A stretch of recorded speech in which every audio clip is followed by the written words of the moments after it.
everyone. We are back with Lisa. We're live from San Francisco, and we're happy to see everyone that's already joined. I'm Ari, and we have with us Lisa Carney, and she's been showing us all of her amazing Photoshop tricks, tips for your career, and we've been focusing on poster design. Yeah.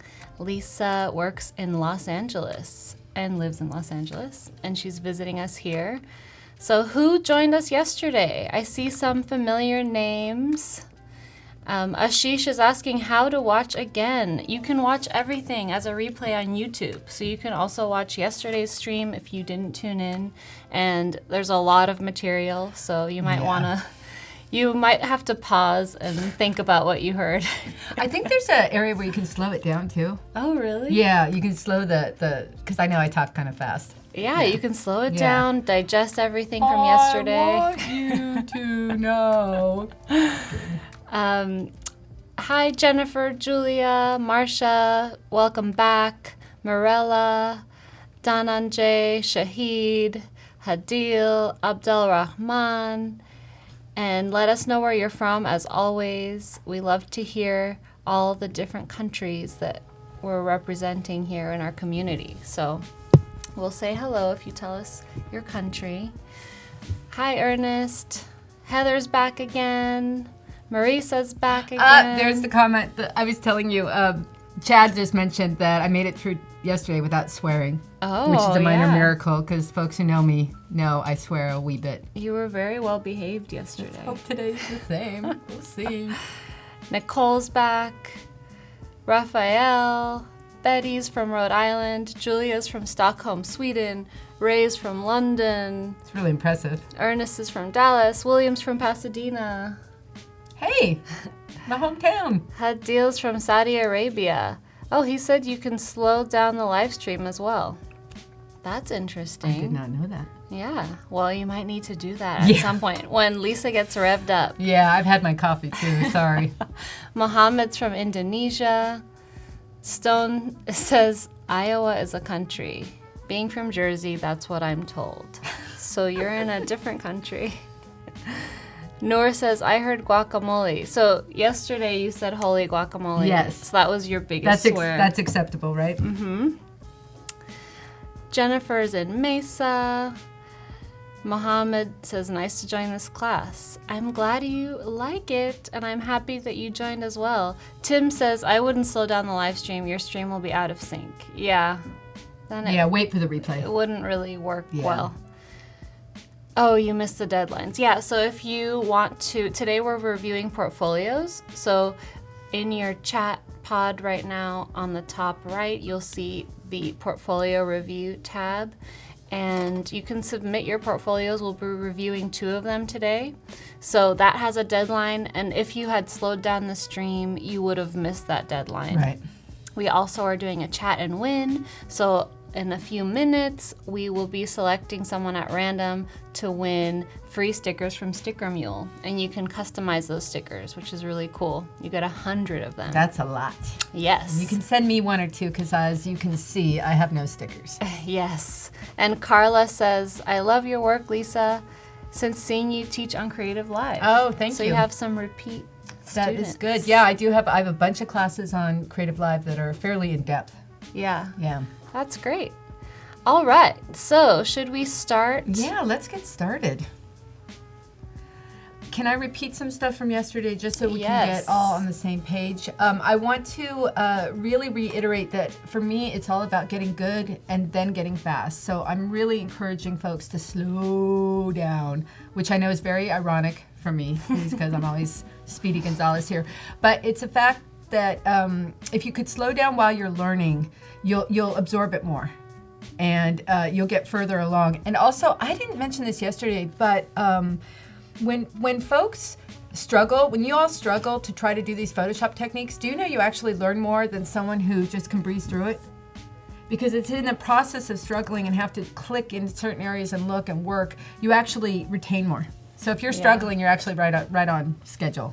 And that's really That's really why important. I feel like the best way to learn is if you have a job you have to do, because you have to find out and you're like struggling and pulling your hair out. But in the end, you learn more than if you were just like following something step by step without having to work for it. Yes, absolutely.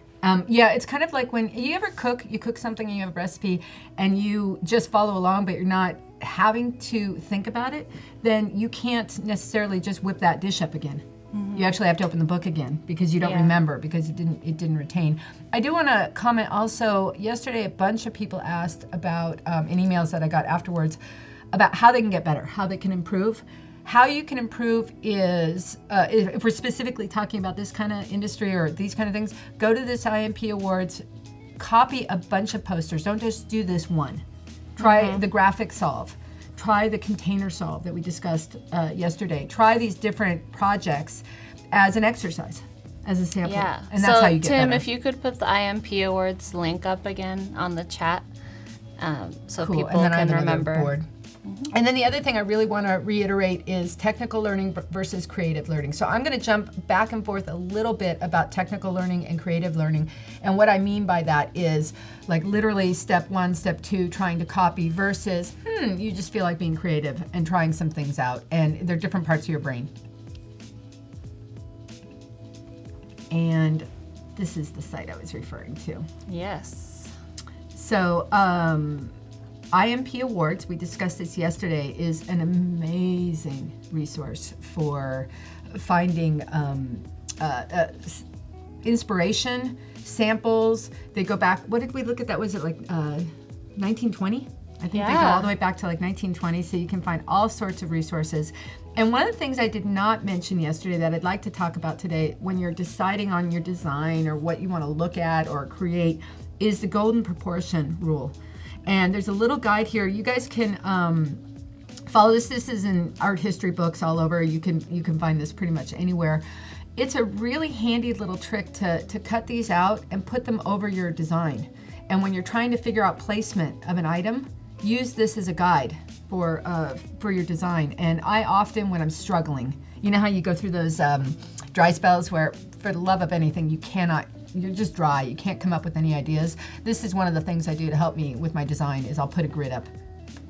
And it just kind of breaks your brain a little bit. That's great. Breaks your brain. I don't know. There's another quote for you. You live and die by your mask, shoot them in the garage, and breaks your brain. Jan's going to be on that one, I think. Cool. So for this assignment today, we should probably recap. We're doing a 1980s style poster. We're looking at the Stranger Things as something to model and to practice and to try on. So when you, as a reminder, if you go here to IMP Awards and you type in Stranger Things in the, in fact, maybe I could do that real quick. Let me see if I'm on the, sorry. You didn't need to see the daily news, did you? Yes, as Tim is saying, we are doing portfolio reviews today. So for those of you that have just joined, you can submit your portfolio through the link that he posted in the chat, and we will be reviewing 2 of them and giving you feedback. Fantastic. That's going to be great. So if you type in Stranger Things, you'll get all the posters that are there, and you could just click on one of these. It really doesn't matter which one, because it's just kind of a guide to start. And if you click on the image, I think I did that a little quickly. So see how this one's really small? If you click on the image again, sometimes the companies will load an extra one that's higher res, and you can just click and drag it onto your desktop. And then you can open that in Photoshop and use that as your guide. Fair enough? That's awesome. Cool. So again, IMP Awards, I'll close that down. And the golden proportion, which is very handy. I use the golden spiral mostly, or the golden selection, which is on the bottom left. 1980s style. This is the poster type. We're talking about a character cell. Yesterday we talked about there's character cells, there's teasers, there's one sheets, and they're all 3 different. So if you're interested in knowing about that, review yesterday's. Shall we get started, do you think? Or do you want to talk about the career stuff, or we'll do that later? We can. Or well, why don't we do it now then, if we have a little break? Yeah, because so I know everyone wants to know about how you started out and how you've ended up in your career as a finisher. Right. And that's the title that you use. Yeah. So yeah, maybe we could talk a little bit about what we're called. Yes. So I wonder if I should type. I'm not going to type it. Hopefully, you guys, I'll speak slowly so we can understand. So in my industry, us Photoshop people, are often called many different things. Yeah. One, a retoucher. Now, a retoucher can be someone who does a lot of beauty work and cleanup, files like that. They may or may not be a good compositor. And a compositor is someone who takes a bunch of different images and puts them together and melts them, very much like a movie poster or ad work. So a retoucher generally does cleanup, can be a compositor, but it might not be a compositor. A compositor, as a general rule, does retouching as well as compositing, putting things together, melding them together. Okay. So one is not necessarily the other, and it's really important for you to know who you're talking to. What is your industry? So if you are talking to a photographer and they want to hire you for your retouching, they're not going to necessarily presume you can composite or need to composite. Okay. And compositing, maybe I should talk about that. That's masking, putting layers together, making colors melt together. Retouchers often have to deal with colors and putting colors together. We're sometimes called digital illustrators. Now, the guys who do this type of work, they're definitely digital illustrators. Yeah. And they may not be retouchers. Isn't this interesting? So it's really, how would I... Noor says, can someone have all of the skills? Absolutely. Absolutely. The important thing is to know who you're talking to and to communicate in a way that they understand that. So when I get job inquiries, I don't say I'm a retoucher. I will often say I'm a finisher, retoucher, compositor. I'll put all three. Now, I have to tell you, I think that's redundant. Yeah. But I want people to know. Is finisher and retoucher different? Those two words? So interesting. Yes. I think they are, and yes, they're not, and they're not. Like a retouch, this is so interesting. Some people may consider themselves a retoucher, and they're actually a finisher. So a finisher, I am definitely someone flying the plane home. It's the end job. I believe finishing is also a term used for video and for post-production. Oh, okay. And I do nothing in that area. So I'm a print finisher. I would say if you're talking to a client direct, and when I say client direct, I mean someone who's not an ad agency, but like a producer, like the manufacturer. You would never use the term finisher because it's kind of an industry insider word. Oh, okay. And in entertainment, you would definitely call a finisher we're called finishers. We're definitely not called retouchers. And the finishers are the ones who do the final product. We're not doing the design work necessarily. Mm-hmm.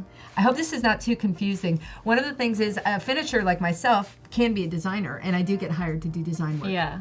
Yeah, so you could have all the skills, but if you're working at a larger company, you end up getting put into a specific bucket, right? Yeah, and it's important to know which bucket you want to go in. You have to turn things around quickly, so Absolutely. You can't do everything. So in fact, maybe, can we take a minute and talk about the skill sets needed? Great. So if you're a designer versus a finisher, so designers need to be fast, they need to be concept driven, they need to be able to come up with concepts and different ideas, and fast. Let me just say it again, fast, fast, fast. Finishers, that's all about slowing down. You still need to turn the product around in a quick time, but it's about being really precise and fixing everything and making it look finished, hence the title, finisher.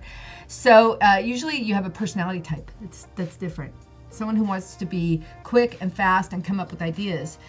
Now, based on how I talk and my personality, most folks should think I should be a designer instead of a finisher because I'm hyper as hell. And I can't sit still, which is the antithesis of what a finisher is. A finisher sits at a computer for 12 hours. More detail-oriented. And literally just sits there, which I 100% am not. But I managed to work out my life where I can actually jump up and go feed my chickens or, wash the dishes and then come back and work. So I've made it work that way. Designers also, you have to be willing to let your work go. When you design 12 comps, 100 comps, 200 comps for a show, like let's say these shows here, and the client completely trashes them or throws them away, you have to be okay with that and let it go. Finishers, the work I do gets put up. paragraph. You were saying yesterday that you'd be very frustrated if you were a designer because you would spend a lot of time creating something innovative, and then a lot of the production companies will reject those designs. And can you imagine? So you imagine you spend all your time doing all this work, look at all this work, and then no one sees it. Yeah. So for you receive something that's already been approved, and then you work on that. Yeah. For the most part. I do design work to keep my hand in it. So hopefully, if you guys have any questions about that, let me know. But also how you started. How I started. Yes. So I feel like in the career world, you got to be flexible. So I started with a degree in photography. I found that, I don't know if I mentioned this yesterday, I was a portrait shooter. And I have this particular style where I shoot how people want to feel. How they feel to me. So if I'm shooting you, how you feel is, to me, is how I'm going to shoot you. Well, people don't necessarily want to be shot the way they feel. They want to be shot the way they want to present. So I get a lot of actors who want to present as really, amazing, strong, and they're actually really insecure, and it was a struggle for me. And I realized I was going to have to sacrifice an aesthetic that I had. And that's why I lean towards retouching, because I am not attached to Michael Keaton's head. Harrison Ford's head, if he wants his hair this way, that way, I don't care. Do you understand what I mean? So emotionally, I'm not attached to it. And then I do my personal work on the side. So what I did is I started, we talked about, someone asked actually on the question what skills you need. So masking, retouching, and when I say retouching, I mean cloning and healing, taking out flaws, however you do that, content aware fill, color management, and I don't mean managing the color of the file, I mean color correcting, changing lighting, adding effects, and then file management, like how big, how small, where's it going, is it RGB, CMYK, and where you get your assets. And then I'd also like to talk for a second about money. And careers. And in entertainment, I can only speak to entertainment in particular, and some advertising. If you're a designer, you're going to get paid less money than a finisher. Finisher makes probably at least a third, if not half as much as a designer, fee-wise. You mean a finisher makes more than a designer? Absolutely. So half the money a designer makes more. No, I'm sorry. Let me say it a different way. If I'm going to put it in this is going to be generic. It's not 100%. This is just kind of a ballpark. So let's say a designer can make anywhere from $40 to $75 an hour. A finisher is going to make $80 to $150 an hour. I would have never thought that. I know. That's so interesting. But there's a big caveat here. Designers are called art directors in my community. But if you're a creative director, which is the top, you'll make more than a finisher. Okay. But how many people make it from art director, designer to creative director? Not that many. Not a lot. Yeah. So just to give you a ballpark of how it is. It's a different skill set, and it's a different fee set. Yeah, that's interesting. So a lot of people are listening. Colleen says it's not a necessity that you need a specific title. It's absolutely not a necessity. You just need to know who you're talking to. Yeah, and some people use these titles, so it's good to know what they mean. Even if you don't want to label yourself one thing, you need to know, if someone is asking for a retoucher, you need to know what exactly that means. So you can say, yes, that's what I do, and then you can say, I also do these things. But if you don't know what that term means, you're never going to be able to discuss with them or apply for a job. Well, and let me throw this out at you. What if you don't get to talk to them? What do I mean by that? What if someone's coming to your website and you don't know that they're at your website, and what do you have listed? Yeah. So if you have retoucher listed, but they want a compositor, and they think you might not be a compositor, do you see the pickle? Yeah, because someone who's hiring you may not know. They might have heard from their boss, like, we need a retoucher, and they're just Googling retoucher, and they don't really know. Maybe they don't know about the terms as well. Why should they? Yeah. And someone made a comment that I'd like to address right now. It's Xavier asked about specializing makes more money, but you can get stuck in a box. Absolutely. But much like an actor. If you're an actor who, Peter Fonda just died, and he had talked about being typecast as a goody-goody when he first started his career, like a real clean-cut guy, and then he switched over to Easy Rider because he wanted to not be typecast. We can all get typecast in our, I mean, even you for your career with the type of work you do.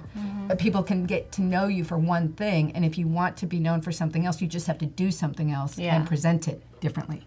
Yeah, and it's hard because if you have a full-time job and you want to be known, start looking for other things to be known for, you have to do that in your spare time and do passion projects and promote yourself with other types of design. So and I want to mention one more thing about that. I had a gal, she might even be on here, who I had referred her out for a job. She's a retoucher and a compositor. And I referred her to a photographer. Her website said that she was a photographer. So the photographer would not hire her to be a retoucher because she, on her website she presented as a photographer, and I don't know why. I don't know if he thought it was competition or if it was wrong or she wasn't a full-time retoucher. So sometimes you might want to consider actually having different face platforms. Like I'm a designer. Let me show you. Here's my design work, and present yourself just as a designer. And if you're doing finishing, then present yourself separately. I'm a finisher. Yeah, that's a good point. Yeah, I've heard a lot of other people say that too, have different portfolios or different websites to share. Yeah. Niraj said he's learned Photoshop on his own. That's great. Froy said hi. Hi, Lisa. Hi. Do you know this person? It's gone now. I'm sorry, I didn't see. Oh, yes, I do. Of course I do. Hi, sweetheart. He's in our Photoshop user group. Your chat was like a minute ago, so it flew away before she saw it. So everyone, chat and win countdown, 6 minutes. All you have to do is stay active in the chat, and you'll see it'll say chat and win, and then we'll come back and we'll tell you to say hi, and then you're going to be in the running to win 100 free stickers. So I think we've covered some career stuff. Yeah, shall we get started? Yeah, let's get started. All right, gang, so you know where to get your file to get started, and I want to make sure I talk about maybe the file size to start. So for our comps, generally what we do is 15 and a half, roughly, by 22 at 150 DPI is a good image size to start. And is that for a poster? Yeah, that's for a standard key art poster. And how big would that be printed? 27 inches by 40 inches. Okay. Or it could go into a bus shelter, which is generally 60 inches. And again, this is your guide for what actually would get produced if it got picked in the end. So this is high res. We're not worrying about that for now, but we're going to worry about this for the comp. And in our industry, most of us start from, let me see if I want to do this really quick. No, I'm going to go back. We start from sketches. Okay, so let me go ahead and open up some stuff. You guys are going to probably be starting from an actual file, but most of us in our industry, what happens is someone will come up with sketch designs, and then you'll do your photo shoot, because we're going to talk about the assets in 2 seconds. And so most people are going to start from a sketch, or you can start with an image. Now I want to point out something. This is a production issue for me that I'd like to point out.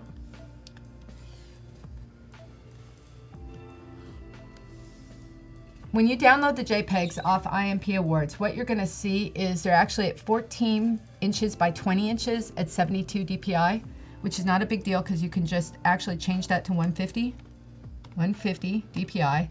But do you see the image size is 14 inches by 22? Why that is most people, when they deliver a job, they do not deliver it with bleed. This is really important to me. This is a production thing. If you work by yourself and you don't care, that's cool. But if you're going to work in a work environment, you're going to care. So what I'm going to suggest you do is go to your canvas size and make it inches. 15.5 by 22. Hello. 15.5 by 22 inches. All right. Why do I do that? I do that because I want the bleed. Why do I want the bleed? When you do your design work, if you're cut off part of the body and you don't have the arm, when the client approves the design, that's fine. They don't care because it's cropped off. When you deliver a file, you have to include bleed for the printer. And if there's no arm, you're in trouble. You can put another arm on there, but you got to know that you need to put another arm. So if you have a bleed frame, you can see and you can call out trouble in advance. Like, oh, we're going to need an extra 2 hours to get the job done because we have to find an arm. It happens all the time. I can't even tell you. Can't even tell you. That's funny. Cool. So when you guys get started, that's what I'm going to suggest you do. I'm going to close this up. We have a quick question from the chat. Marisa asked, if you want to show your retouching skills in your portfolio, how would you do that? Oh, boy. This is problematic for me. Oh, that's a problem. This is a huge problem for me. If I do my job right, you can't see it. But would you ever show a before and after photo? Never. Really? Never. Let me be very clear. Never. Okay. Is ass a bad word? Hopefully not. Okay, You already said it. I did say it, so it doesn't matter. All right. A few reasons why I do not show before and afters. First of all, if I'm working for a photographer and I'm showing my retouching skill, if I show the before, I'm showing the lack of skill of the photographer, potentially. Oh. So I call it showing their ass. You don't ever degrade a client by showing something bad. Ever. Okay. Ever. On celebrities, you don't ever show a before and after or you'll be fired. You will never be hired again. Period. Period. Period. Paragraph. So how do we get around this? I will take meetings in person, and I will show something. I will never deliver anything digital that's got a before and after. I will never leave a print, but I will often have a digital, like I take an iPad in, and I'll show before and afters that way. Okay. In person, but never. And you won't put it on your website ever. Because you are putting the client in a position. Yeah. The person that gave you the image shouldn't be put in a position that shows the flaws in their image. Yeah. Okay. Yeah. And what it also says is it communicates to my client that I will, who's asking for a job or inquiring for me, that I will honor them as well. That's true. It's holding trust. That's a really good thing to know for everybody. Yeah, I would have never thought of that. Yeah. And it seems like something in the industry that everyone follows. Yeah. If I often hire retouchers to help me in my private business, not in my entertainment business. And if I see before and afters on their website, I generally won't hire them. Wow. Unless I have a conversation, unless I can actually really have a communication about not showing befores. Now, there may be some kind of befores that are innocuous, where it's everyone looks fine and they're on a set and they just need to extend a set or something. That's not offensive. Mm-hmm. But showing bad lighting or bad styling or bad... What if you took a photo, you said you showed that it was your photo, I took this and then I retouched it. Yeah. Like it was of a sunset or something that's not and if you do that kind of thing, do they know it's my photo? Yeah, I guess you just have to communicate. And look, other people are going to disagree with me. I promise you will see 120 retouchers out there who have before and afters, and they're doing fine. I think it's unethical sounds a little heavy-handed, but I don't think it's wise. A little tacky. Very tacky. Yes. Very tacky. I hear you. Okay, so we have 20 seconds until the chat and win. Niraj says, I hope I get the giveaway. I hope you do too. So in a few seconds, all you have to do is tell us hello in the chat, or maybe we can think of a word for them to say. You could guacamole. I was going to say the same thing. You can say guacamole or any of your favorite dips. You can say salsa, guacamole, whatever you like to dip chips in. And we'll start now. Let's go. Chat and win for Sticker Mule.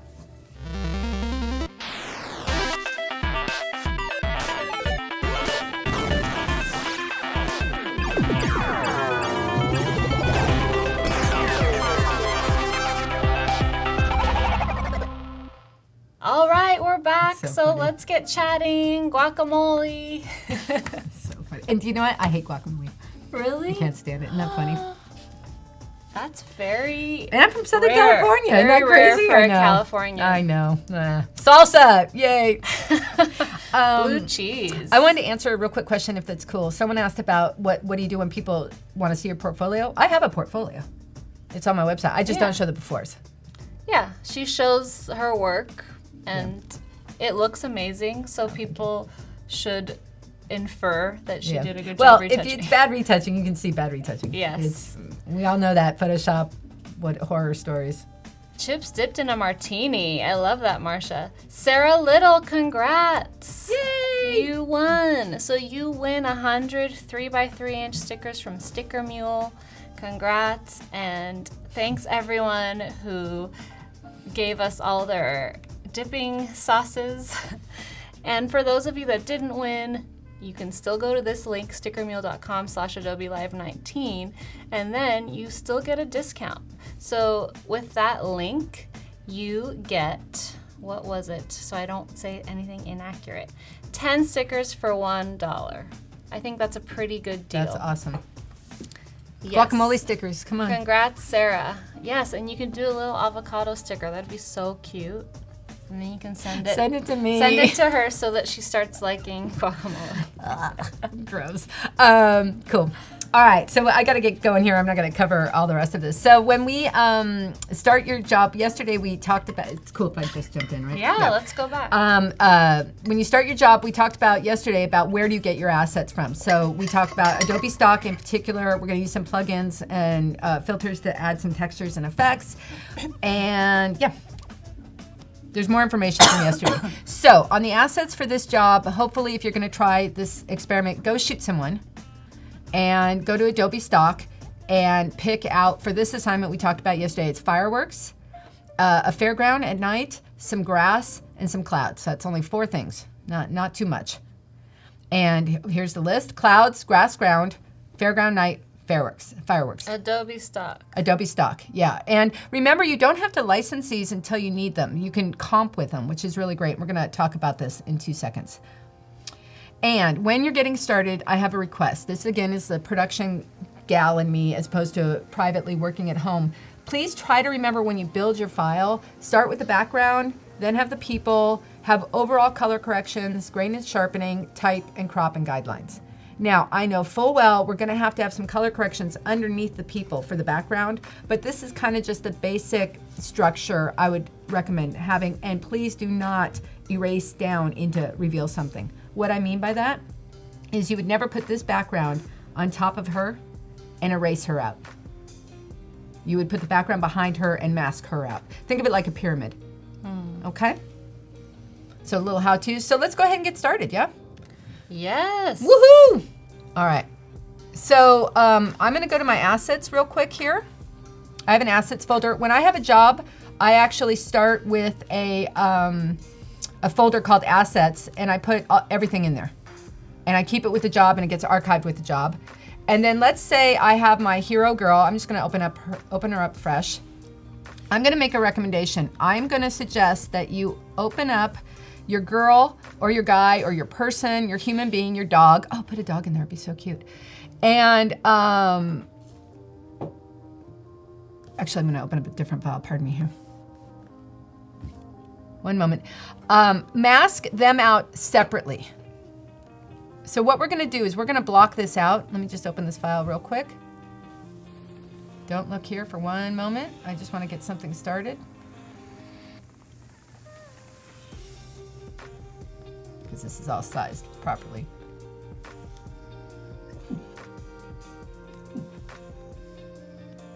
All right, bear with me here. I'm just gonna get a starter file. I don't want to erase all the hard work I did. Okay, so if you're starting out the file, what I recommend is we're gonna block it in. So how I'm gonna suggest you do that is very quickly mask it. And I say quickly because it's comp. We'll go back in and clean it up. You're not gonna apply your mask.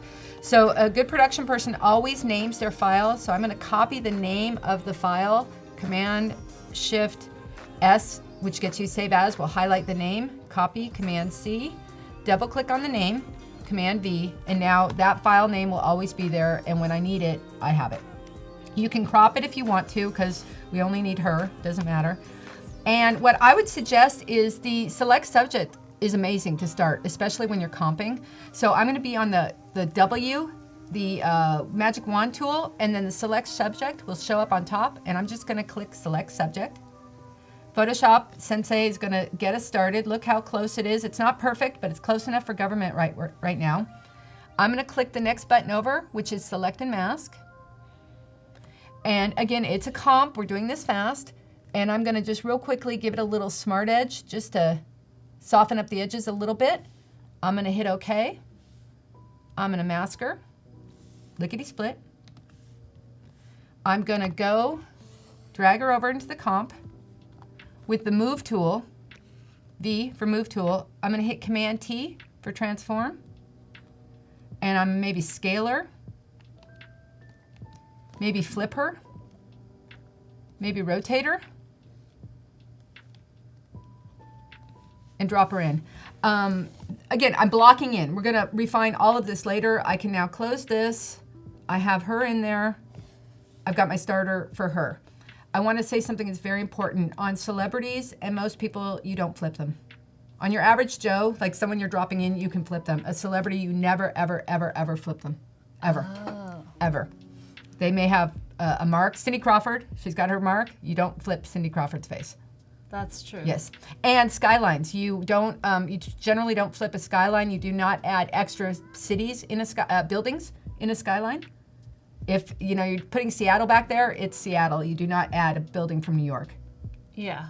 There was a poster recently where someone put a building from Shanghai, and it was supposed to be type Hong Kong, and it got printed. Uh-oh. Yeah, it was big trouble. All right, do you remember we talked about Adobe Stock and finding Adobe Stock? Yeah. I'm gonna real quickly just open this up. I don't know if you guys know this, but let me clear my window here for a second. When you are on the Creative Cloud, clear my window here, gang. When you're on the Creative Cloud and you're in Adobe Stock and you log into your account. John asked, do you use Lightroom or Bridge? I use Bridge. I can't use Lightroom for my entertainment work because their workflow is different. For my personal work, I'm 100% Lightroom. Oh, okay. So I have to stick with the workflow. Is it because you work with other people? Absolutely. Okay. And they have a different model, a workflow model. Got it. And I'm working with photo studios. And generally, wow, this is going really slow. That's weird. Okay. I'm going to just let that load over there, and we'll talk about that later. Good question, though. Lightroom's amazing, and if it were just up to me in my workflow, I would just use Lightroom. All right, so when you pick your photos from Adobe Photo Stock, and if anyone missed it, you can watch that in the replay from yesterday. So I have a library here of all these images that I use for different jobs. These are all my different jobs.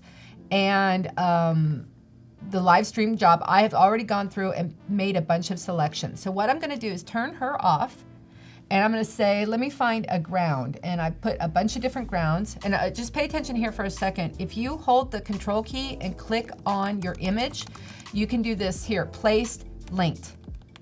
Placed, linked. This is really important, you guys. Not place layers, placed, link. Because what will happen is it will place the ground or whatever you wanna use, and it is still linked to the cloud, so that when you build this comp, and in 2 weeks or 6 months or a year or 5 days, when the client says they like it and you need to license the image, you can.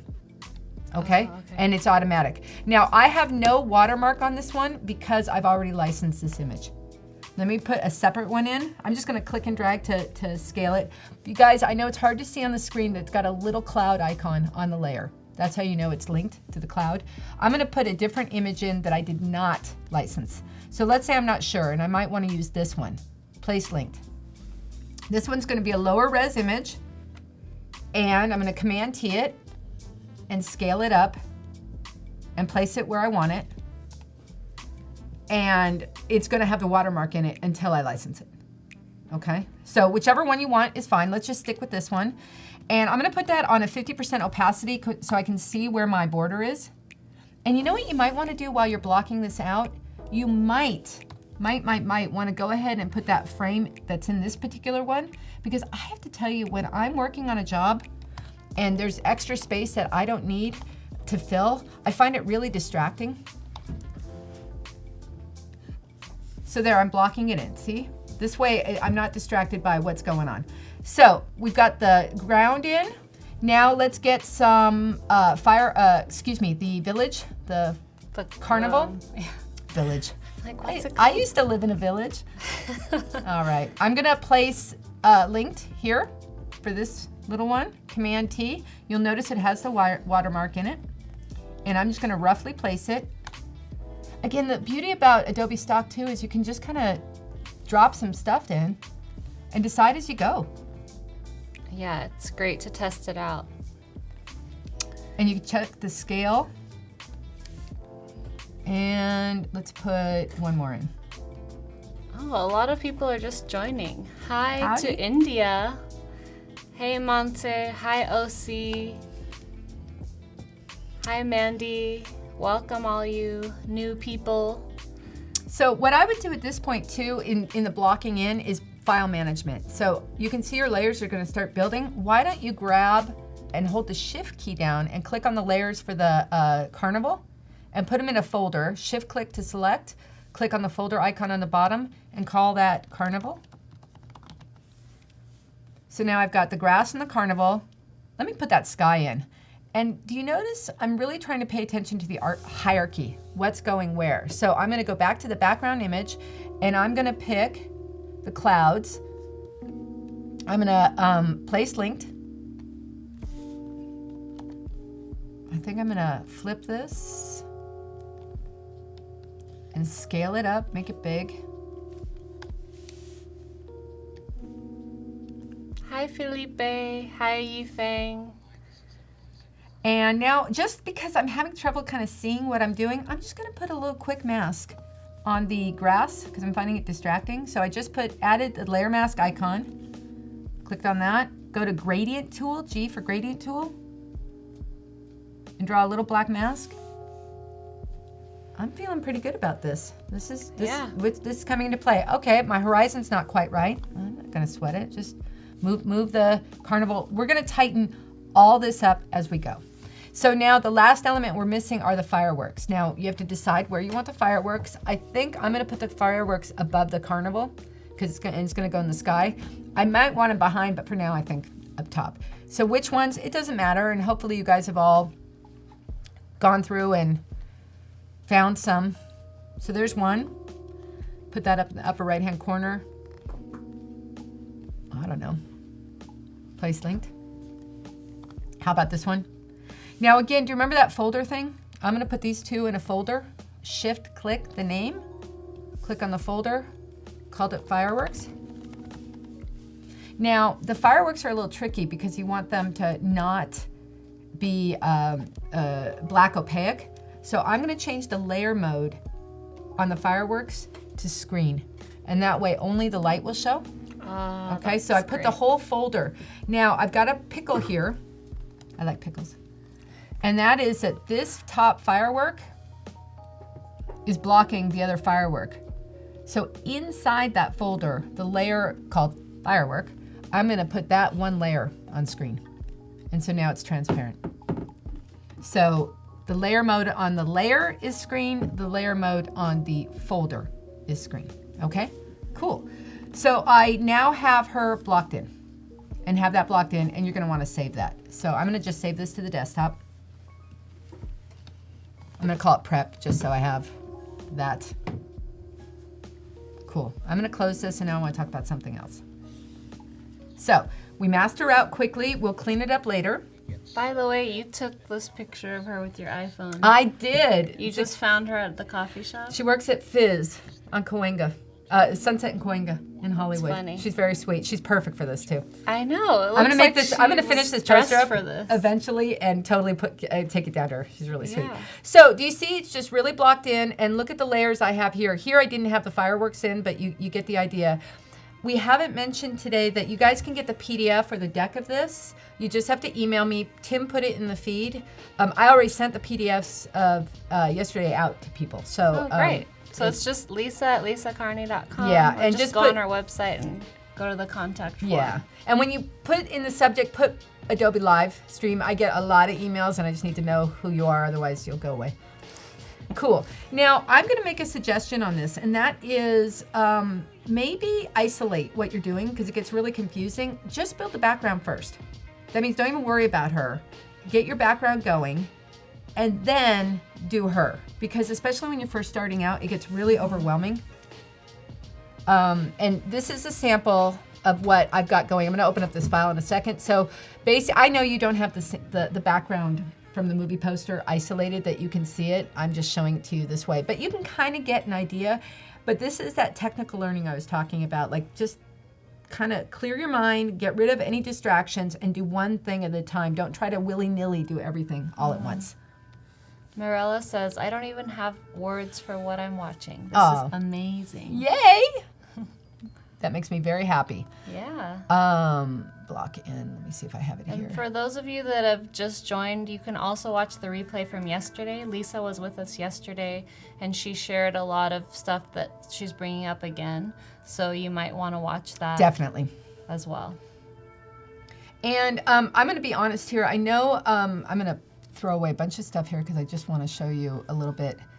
I know that this training channel is a lot of like literally how-tos, walking through people. I am feeling like I have some information that you guys might not have a lot of access to in terms of resources. So I'm going to spend a lot of time here giving you guys resources and places to get things and some tricks. So I may not go through every single tiny step on how to do this particular poster because I think it's more important that I give you more resources to do more. Okay? And if anyone has trouble with this particular poster, you can email me and I'll walk you through some stuff. I want to go ahead and I'm just going to call this background. I'm isolating out some stuff here just for the demo. And I just want to talk about how I did this. I don't want to do that yet. Grass and fireworks. We'll put the fireworks in ourselves. All right, so I'm going to walk you through this, what I've got going so far. So what I have is, I have the sky. Now, do you remember I said you can comp with the sky and then decide if you want it later? If you decide you want it, I just want to real quickly show you how you do that. You control-click on the name, and once the client signs off on it, you hit License Image, and that watermark will go away. I'm not going to do that now because it'll take some time. Now, on this particular design, there happens to be this reddish color going through the background, so I just did a little red gradient to give it some red. We can change the color later. And I blocked in some darkness just to kind of step on it. All right, and it's just paint. So I talked about this yesterday. That dust brush we used yesterday.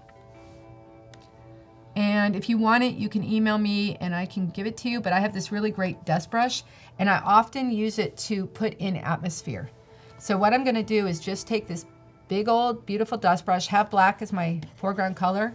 It comes defaulted at 70 opacity and 10 flow. I'm just gonna up it up.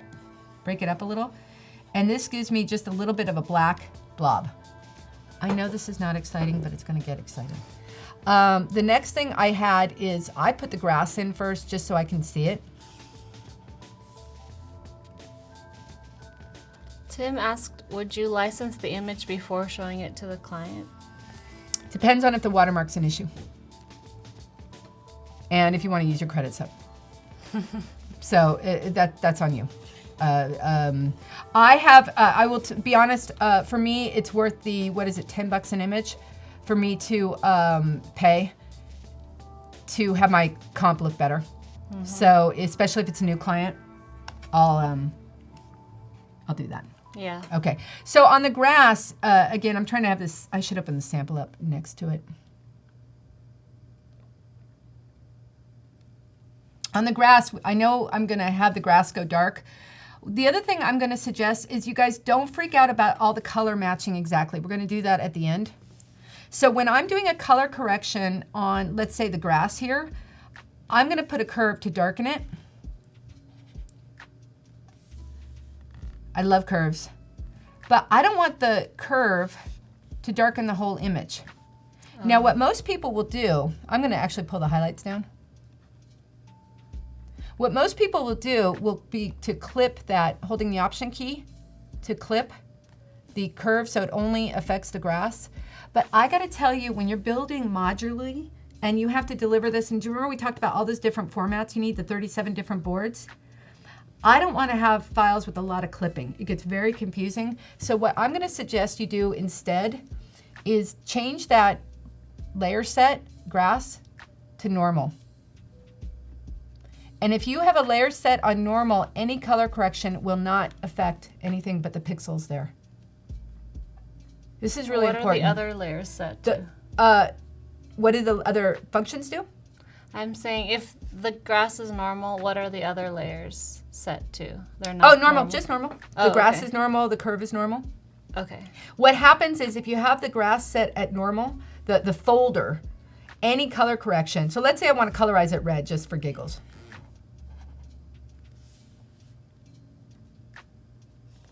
Make it really light so you can see it.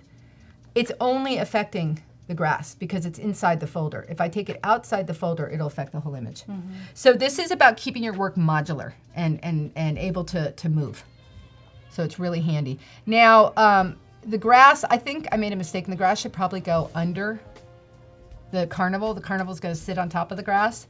No big deal, you do it afterwards. So the carnival, I have some color corrections already done on the carnival. I'm gonna undo it. The carnival is on screen mode. Why is the carnival on screen mode? The carnival is on screen mode because if I have it on pass-through, I'd have to mask it out. Who the heck wants to mask all that? Nobody. And so I'm gonna put it on screen, on the mode called screen. What happens is the darks or blacks recede and the lights go forward, okay? I'm gonna move my grass down a little. I can see my grass is a little high. Now, I've got some trouble here, don't I? See how it's not quite black enough and you've got some lines? On the folder's set at screen, the very topmost of the folder, I can add an adjustment layer. I'm gonna add a levels adjustment layer. And I'm just gonna bring the blacks up. And that stuff's gonna start disappearing, okay? The watermark will not disappear until I do a purchase. Now, in addition to that, inside the folder, if one of the images, like this one happens to be a little lighter, that might be the one time I'm gonna clip a levels move just to that one. Darken, center, lights, whatever. And then I can darken that one individually, separate. I'm not sure if you guys can see this on the screen resolution, but that's getting started. So look how fast this is starting to come together. That's cool. Right? All right. I'm gonna close that and keep going. I'm trying to keep the file a little simple for your viewing. Sunit says, I've never used using the normal setting. He said oh my it's gosh, super useful. I wish, and I've actually asked our friends at Adobe to do this, but I got a big fat no, that I wish it defaulted to, I wish it defaulted to normal. Yeah. But it doesn't. Okay. Okay. Hi, Yusuf. Marsha says you should make a sticker that says no clips. No clippings, yeah. Oh, and the other kiss of death is to clip a color correction to a folder. So, do I want to show that? I'm not even going to show it. Okay. So, again. We don't want to die. No, because I don't want you to do it. So, do you remember I said earlier, put the frame on?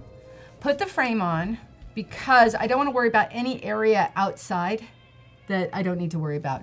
The fireworks that we had pulled over, do you remember we put it in a folder? Mm-hmm. It's right up here. I'm gonna pull it down here so you can see it. So the folder of fireworks is on screen. Okay, so now I want to add some effects, but I actually need them under the fireworks. So I'm gonna put the fireworks up top and I'm just gonna talk about what I added. I added a little white glow behind here. Because do you see in the sample, she's got a little white glow behind her head. How did I do that? I just, quite literally, made it color fill, glow behind head.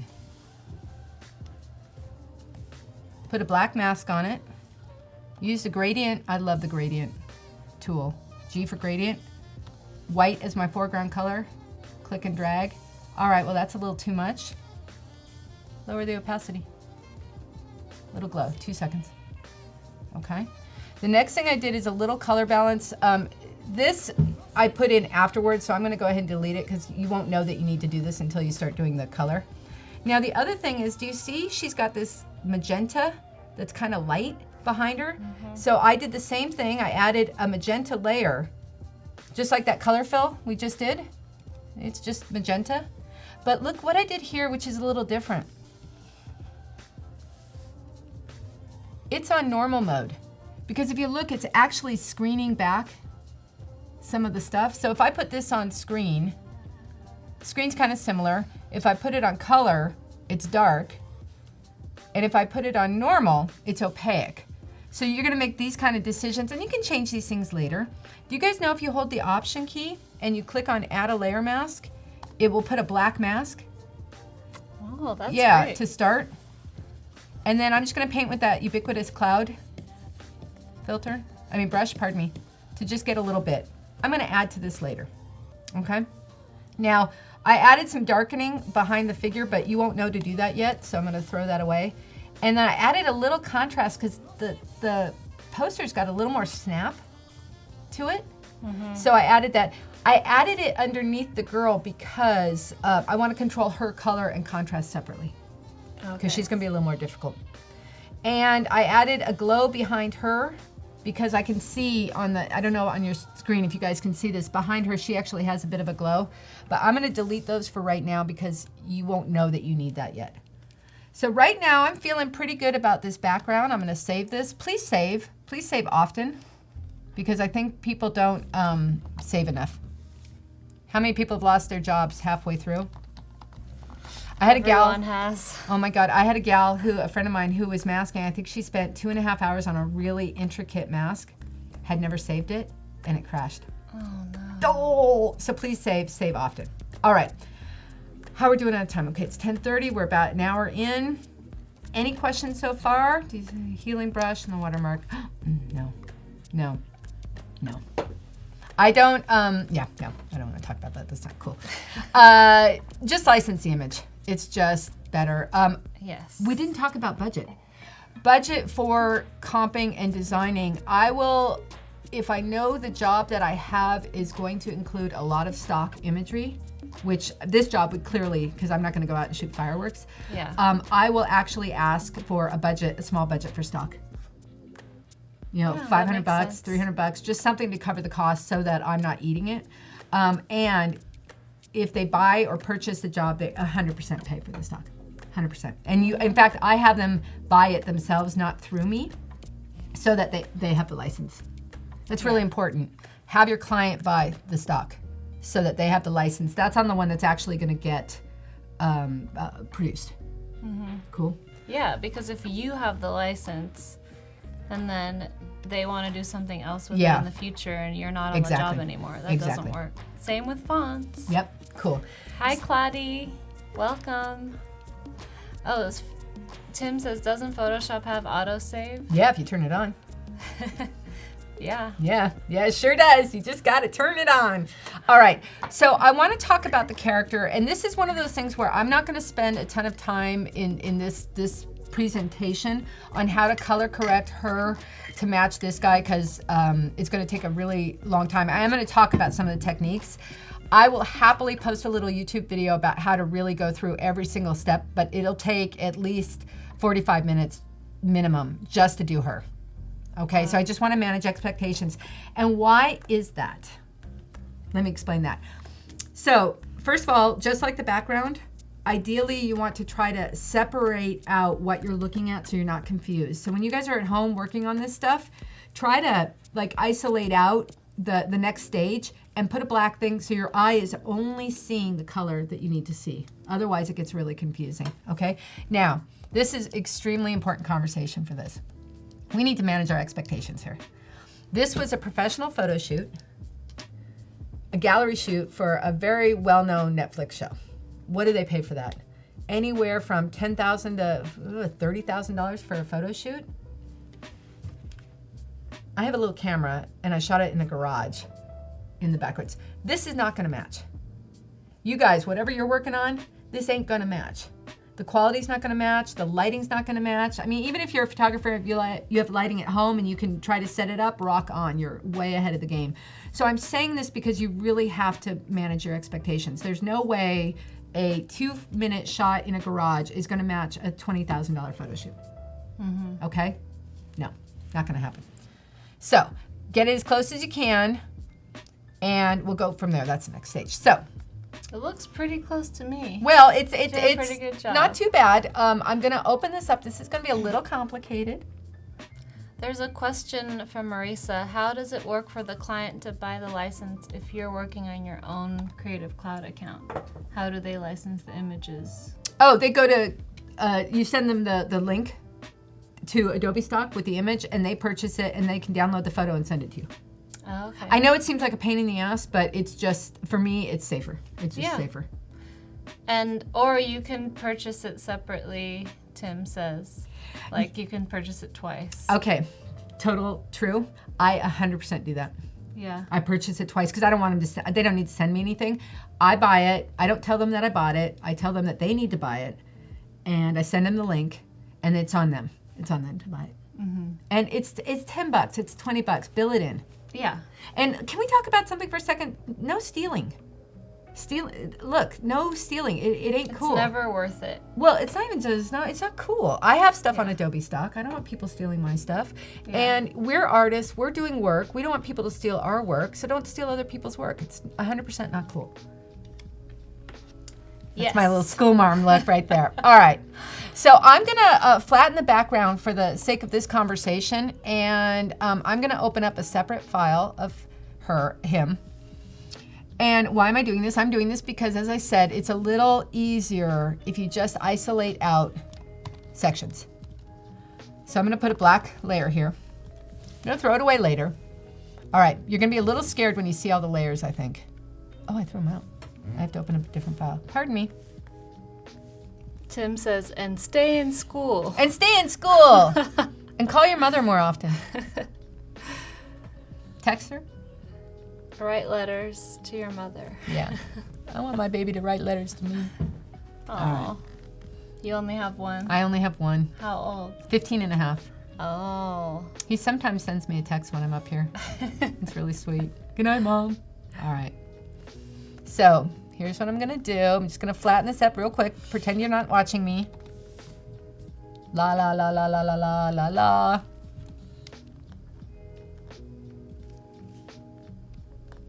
Okay.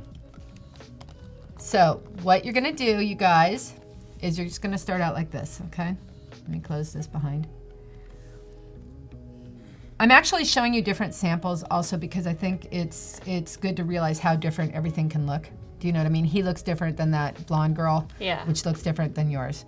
So one of the things I like to do when I mask is I've got a very quick, crappy mask. Not too crappy, but select a mask is pretty amazing. And then what I do is I paint hair real quickly. This is one of those things that will make you crazy really quickly, how cut out the hair looks. Do you see how that looks just not so pretty? So what I do kind of early in the game, because it throws me off, is I have a hairbrush, a little tiny brush, that I'm gonna, for the sake of this demo, make a little bigger than normal. And I really, see how it's a little bumpy brush? So what I do is I select the hair color, holding the Option key, and then I just real quickly loosely paint in.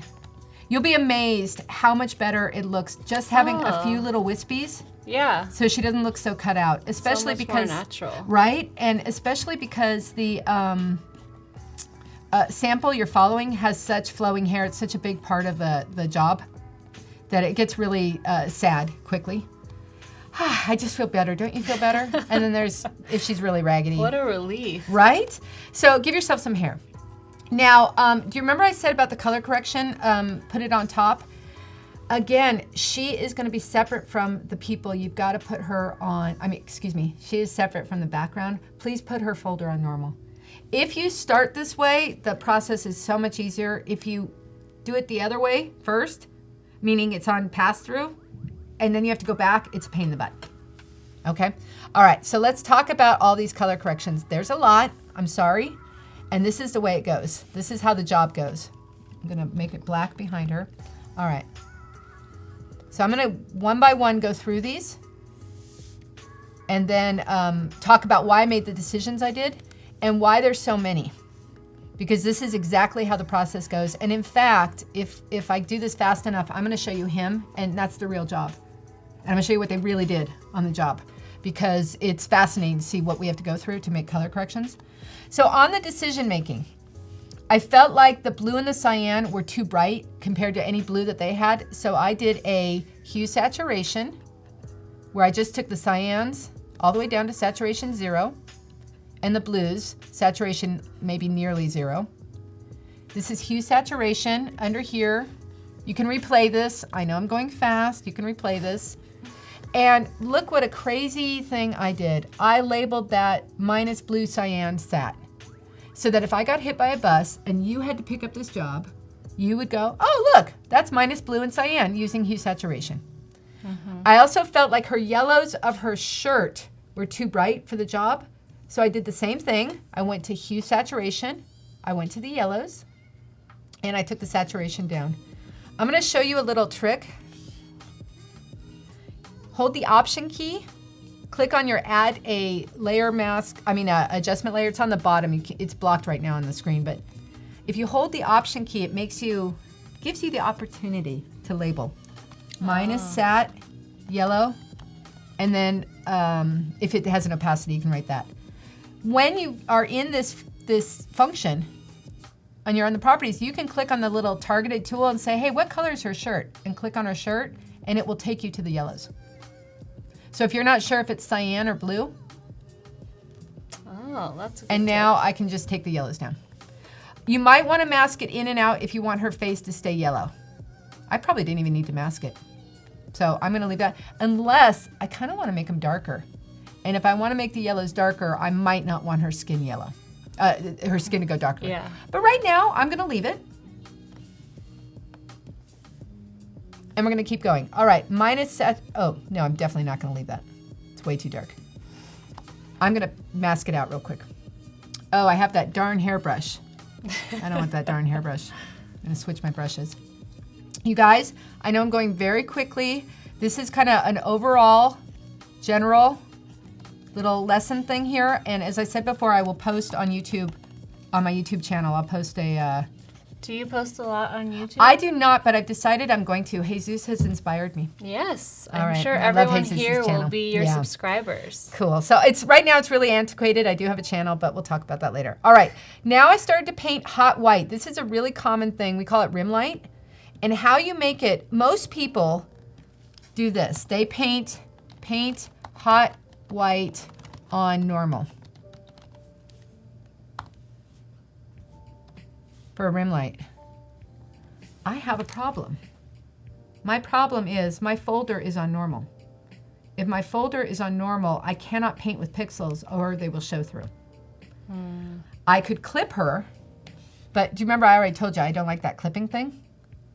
Because I think it's messy. So instead of doing that, I would like to offer a suggestion.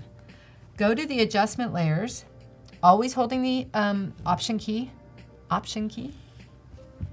and do a curve and call it hot white.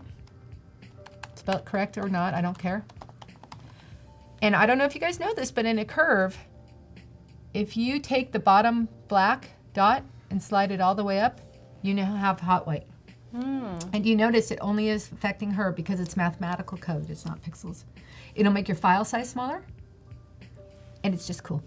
All right, so now I'm gonna go back to the mask, and I wanna mask it out, so hit Command I to invert that white mask to a black.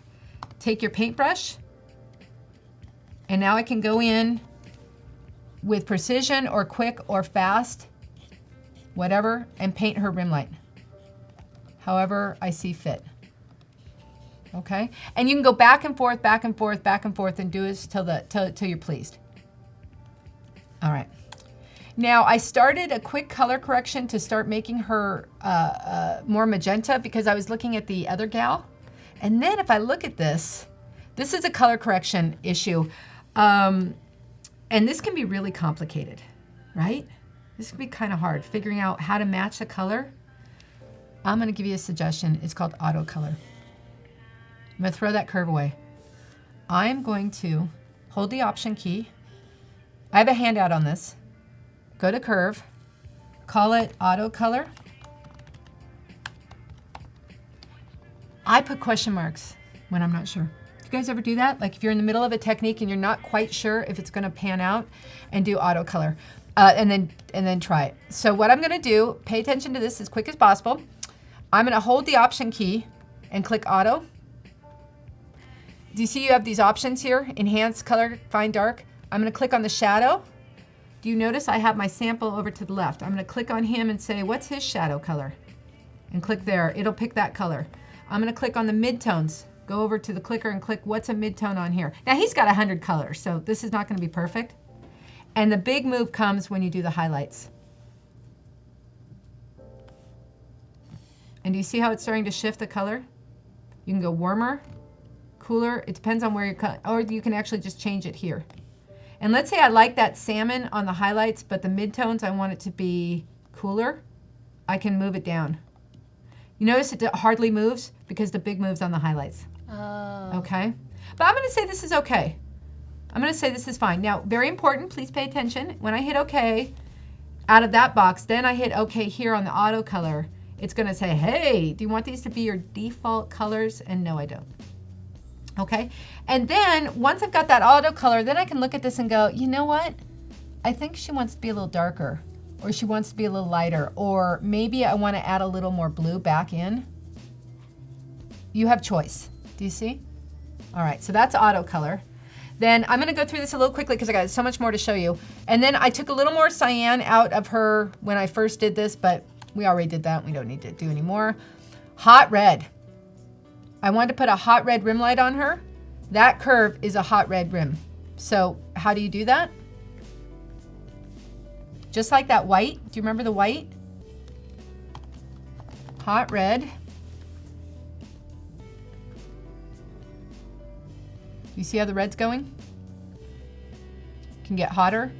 And if you want to have a little yellow in it, you pull out the yellow. And then again, you're not thrown by the fact that she's all red. You put a black mask on it by inverting, Command I. And then you paint in where you want it. And you do it loose. Why do you do it loose? Because you don't know if you're going to like it. You do it fast and loose and get her going. Yeah. Jesus is here. Hi, Jesus. I'm about to show, oh, is he here? Yeah. Oh, cool. I've got something for him. Oh. I'm going to show something Jesus has because it's great. All right. I am going to, just for expediency, click through these a little quicker. So I did a darkening just to darken her down. This is all very rough. I did another hot white. Look at this mask. These masks are crap. These hot white masks. This is just to get a rim light going. And then more red. Hot yellow. This is all the same stuff I've already done, just a little more of it. Do you see how I keep adding on top of it? This is how comps are done. Because you're kind of making your decision. And then while you're doing it, maybe you go, how's this looking in comparison? Oh, I'm getting there. I still have to neutralize her a bit. That black layer. If you had to do all the characters, because this, let's say this was your first one and you were experimenting with how to create the effect, and then you had like 10 more to do, how would you make the steps more automated if you were handing it off, or if you had to do the next one? This is such a good question. So what would happen is I would re-engineer it after the decisions have been made. Oh, okay. This is really important. I would re-engineer it after the decisions are made, like freeform it. Let it be freeform, and then once you're done and you're happy, go back in. So if I have 2 layers of hot white and they're the same curve, combine the mask. Yeah. Does that make sense? Yeah. But give yourself the freedom to just experiment. Because I really want to cover a bunch, I would like to just indulge me for a second. I want to walk through what they did on the real job. Yeah. Okay? So, because I think it's really helpful. Right before we do that, just want to remind you all that we have about 15 minutes left to submit your portfolio, and just look at the portfolio tab right above the chat. I know it's intimidating for your portfolio to be shown in front of everyone. Be brave. But it's a safe space. Yeah. And this is a great opportunity to get feedback from Lisa about what looks great in your portfolio, what could use more improvement, and the direction you're going. So be brave. Be brave. Yeah, put yourself out there. That's what you're doing it for. Mario Oliveira, email me. I gotcha. email me. Okay, so let's take a look at him real quickly. And again, this is all about managing expectations, but what I really love about this, I did not do this particular one, and I want to show the thought process. So on this one, look how desaturated this guy is with this curve. So what they did is they started to desaturate, and look how messy, they're great. They're little masks, they're just nothing. So the decision was to desaturate him a little because adding the color later would be easier. Okay, so you're not fighting color. Then they just darkened the corner of his pants. It's nothing, it's just a little darkening layer. Color balance. So on this color balance, I actually really love color balance, and most photographers like to use it. They added a little red in the midtones, nothing in the shadows, a ton in the highlights.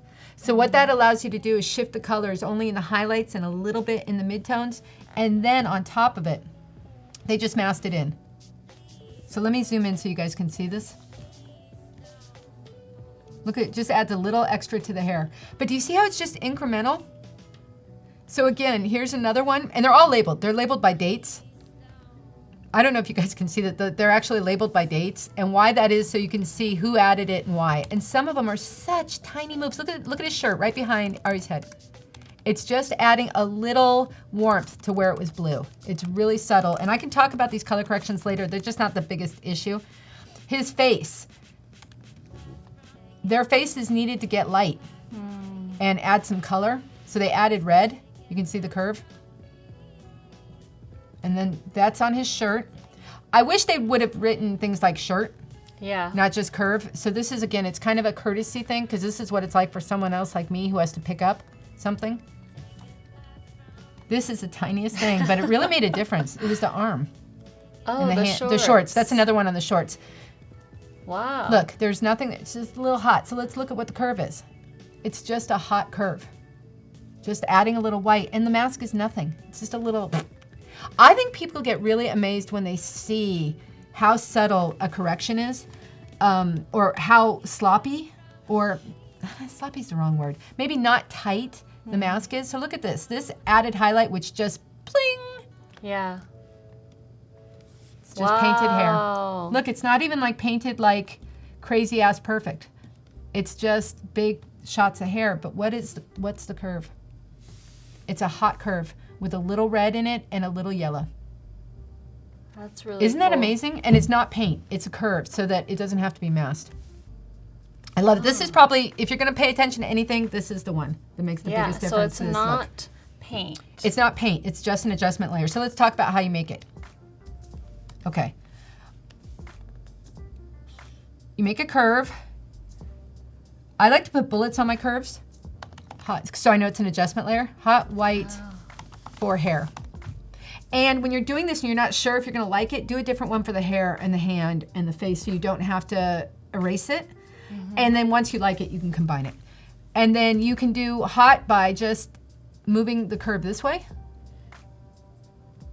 Make it, if you want more of the midtones, and you can take if you want it white. I don't want it white because it's just want it to be the highlights of his hair.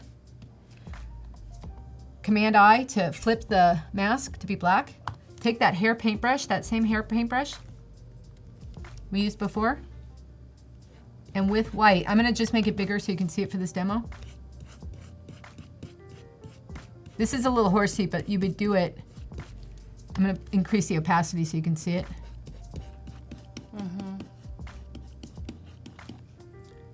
Could add a highlight to his nose if you needed to.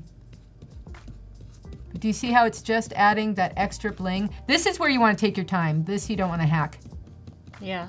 But do you see how you can get the added highlights and it's not affecting the shadows? It's only affecting the highlights. And that's why it's outside the folder of him also. Cool, so I'm gonna throw that one away and just put the other one back on. Isn't that beautiful? Brush you would recommend to paint the hair? Yeah, a hairbrush. See? Smarty wallet. I have a hairbrush. If you email me for the PDF, I'll send you the hairbrush, but I'll show you what the settings are. Something that's a little rough. Little rough. There's a good hairbrush. I have a bunch of them. So shape dynamics, it's on pen pressure. It's got a little scattering, both axis, and it's got smoothing on. That's it. Cool. You can make it in 2 seconds. It's nothing. It's a very simple brush. All right. So let's. Abdel Rahman asked, Lisa, are you using a Wacom tablet? Heck yeah, baby. She has it hiding behind her laptop. Absolutely. You can't see it at all from the. Oh, I didn't realize that. I'm just doing my magic like this. Anyway, I'm hoping that gives you an idea about her and how to do her color. As I said, this is really an involved process. I get it. And this is a short course, and I will happily post a video. It might take me like 2 days after this is posted to get that up, but I'll get that up for you. So we're ready for the next stage. And do you have any business you need to take care of while I'm setting up? No, we have 8 minutes till the portfolio submission deadline. Okay. Now the fun part starts. So I want to talk about illustration effects because the whole notion is here is I'm walking and talking, is we want this kind of look, right? That 1980s illustration feel. Yeah. So once you have your build, that's one thing. The next thing is now the effects. So we're going to talk about, this is the original, this is Photoshop filters, and then mobile filters. And yeah, I just said mobile filters because I actually believe that with the iPad and whatnot, things are shifting. Things are absolutely shifting. So I'm gonna talk about mobile. It's kind of a bad word in my industry, but really? It is. But let's face facts. So let me close this down. Hopefully you're all having fun. I think they are. Yay. All right. Rafsan says, very helpful, amazing. Deanna says it's beautiful. Yay. All right, I'm gonna jump around just a tiny bit. Please indulge me for 1 second. All right, because I just have it slightly out of order. First and foremost, there are plugins, stock, and whatnot, and actions you can get. And you can buy them. And I kind of wanted to talk to you about this for professional studies. Like presets, do you use a preset? Do you use actions? Or do you know how to do it on your own?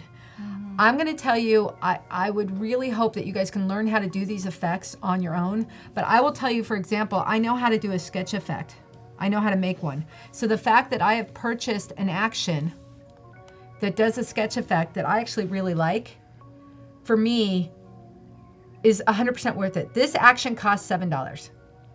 And I'll show you where you can get some of these and through the Adobe Exchange and whatnot. For me, it is 100% worth it because it would take me longer than my time is worth for 7 minutes to actually do this, okay? And it's time versus money. However, we wanna know that you can do it. Like I can make this on my own if I had to. So for you guys out there in TV land, what I would like to suggest is that you know how to do it first. And as long as you know how to do it first, then using an action or using a preset is not a problem. Yeah.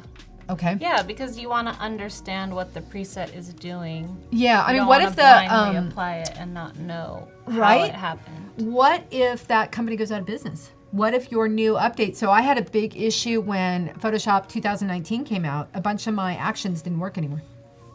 Oh, really? Yeah. And I was like, oh man. All right. So again, forgive me for jumping around just a little, but it'll all come together in the end. So third-party action. That action I just showed you happens to be Photo Sketch Effect, and I think it's awesome. And it was $7. Don't steal, and use it. I get some of these things from Graphic River and then Invado Market. So it's something to take a look at. I love some of these actions. The other place I often get some of these items or products is the Adobe Exchange. And a lot of people don't know about Adobe Exchange. Yeah. I don't know about it. Actually. Oh, Adobe Exchange is awesome. So check it out. There's all kinds of stuff. There's free stuff. There's shareware. There's stuff you pay for. And again, please be careful that it's not a crutch. As long as you can reproduce it afterwards, without it, you'd be safe. I also use this for techniques. Sometimes I'll get these sharewares and I'll try them. And I'll go, oh, I never thought to use the cloud filter to render that. And then I'll do it myself. So when you can tell how they do it? Yes, I'm so glad you asked that. If you put your history palette open while it's running the action, you'll see it. Oh, that's a great tip. Yeah. Cool. The history panel. History panel. And then there's another one I use. All right. So on that note, let me show you, this job actually used mobile filters. This job is a real job. This actually happened, and it was Grand Tour. And they wanted that, well, what are we talking, that 1980s movie poster look. And the designer who did it actually used a program. I'm going to show it to you. It's Painting Effects on an iPad. And then we had to do the finish, and we were all like, how do we do this? We don't know how to do this. And we couldn't, we had to actually match what they did. So it's a mobile app. I can't show it to you. I can show you the effect, and I can show you where it is and where to get it. But look what it did. This is the actual composite, kind of like that girl we just made. This is the mobile app. Look what it did. It made it look like a painting. That's cool. So you can get this for iPad, iPhone, I think Galaxy. I would not be retouching on a phone. Yeah, that's a little. I would be doing it on an iPad, but an iPad Pro or something like that. So Paint Effects Studio, it's a whopping $4. And then now, there's another thing you can do which you don't have to pay for, which is filters. So filters from Adobe. So this is a different kind of look, and this is using the oil paint and the camera raw filter from Adobe. So I'm gonna turn these off and turn this off. And if you make a smart object of your item, I don't think I mentioned this before. If you make a duplicate of your item and you hold the control key and you click on the name, you can make your file a smart object. And why do you want to do that? You want to do that so that this is completely editable. So when Jeremy Clarkson pissed off somebody and he's taken out of the show and you have to stick in somebody else's head, you don't have to try to recreate or remember what code you put for your filter. You can actually just double click on the filter and apply it, okay? And so what you want to do is you want to go to the camera raw filter here. And this is where we're gonna do the settings. And I have to be honest, I don't remember what setting I put, so I wanna give you the exact one. So I'm gonna double click on it. 2 minutes for the portfolio submission. Submit your portfolio. All right, so on the camera raw filter, what we do is something kind of interesting. We blur it out. And this is gonna be a little weird for people, but there's something called, under this 1, 2, 3, third little delta to the right, there's something called noise reduction. It's just to take out noise. But what it will do, it'll smooth out your file. And then once you've done that, you can go, you just hit OK. You then go to your filter and you add another one. I happen to have it on there, which is the famous oil paint filter, which is grayed out. I don't know why. It's the oil paint filter. It was grayed out there for a second. There we go. Stylize, oil paint. Demos. Gotta love them. And on the oil paint filter, you can give it the stylized painted look. I love this filter. Cleanliness. Whatever you want. You can turn lighting off or on if you want it. I'm changing the scale. I'm doing this a little quickly. I'm gonna put the lighting back on just so you can see it. So hard, soft, minimal, whatever you want. And that gives a whole different look. Yeah. So here's a very important point to make about this. Reproduction. If you have to reproduce this and you're doing these effects and you're doing the file at a small size and then it has to get big, the filters will not work the same on a larger pixel count. Let me repeat that. The pixels, it's pixel dependent. So if this is like a 300 megabyte file for finish and you're practicing on a 10 megabyte file, the filter's not gonna work the same. So for your filters, you wanna res up the file and do it on the high res, okay? Got it. So those are two different things. That's something you can buy for $4 or something you can do with your Creative Cloud. A mobile filter or a Photoshop filter. All right, so this, I did this with her. I did the mobile filter. Pardon me, I did the camera raw plus oil filter. So this is gonna be on the PDF. Now, Jesus, I hope you're still here, darling. Hands down, the best how to do a sketch effect tutorial there is out there. Wow. On Jesus's channel. I'm not even going to bother because it is so good.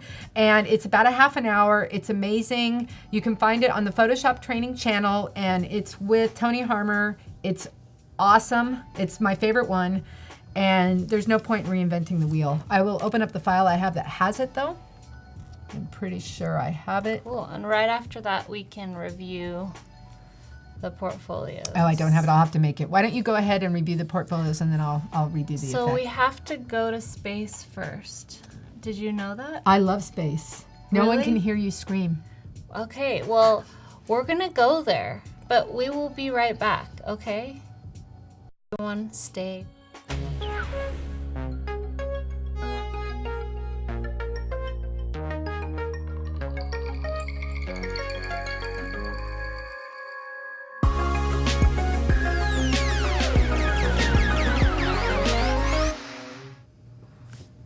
Hey. There's no gravity. We're in space, and this is where all the portfolios come to be reviewed. So we did get 2 people that submitted their portfolio. 2? Well, I mean, 2 people we chose. Oh. Sorry, I should have said. I'm sure more people submitted, and thank you everyone who submitted because it's really brave. I feel like even if it's not reviewed, you still, like, it's a great step to put yourself out there. So great job for everyone who sent it in. I have a couple open. Let's see if I can, make that bigger. Dude, that's awesome. Yeah, so this is Reynaldo. This is the first one we have to review. Oh my God. And That he's first in piece is Bolivia. amazing. I've been to Bolivia, La Paz, and Cochabamba, Cool. and Santa Cruz. Awesome. Yeah. Reynaldo, are you in the chat? Say hi. Dude, that's amazing. That man, that first piece, absolutely amazing. Oh, and he shows some Process. sketches, which is always awesome to see. Whoa. Wow. Oh, is this a sculpture? Oh, maybe Maya. Oh my gosh. Wow. It's kind of like an alien. Oh, now it turned into more of a man. Yeah, I think it's his process. Oh. Is that mine? this What is that? Cool. Wow. That's awesome. Really cool 3D work. Yeah. Wow, that's a lot of images. He's in the chat. Hi, Reynaldo. it's ZBrush. Amazing. Oh, ZBrush. Oh, cool. Very cool. Look at that. You know what? I just want to make a real quick comment. It's 3D, it's ZBrush, and yet it's so passionate. It's so warm and amazing. Like, you know, sometimes 3D is very cold.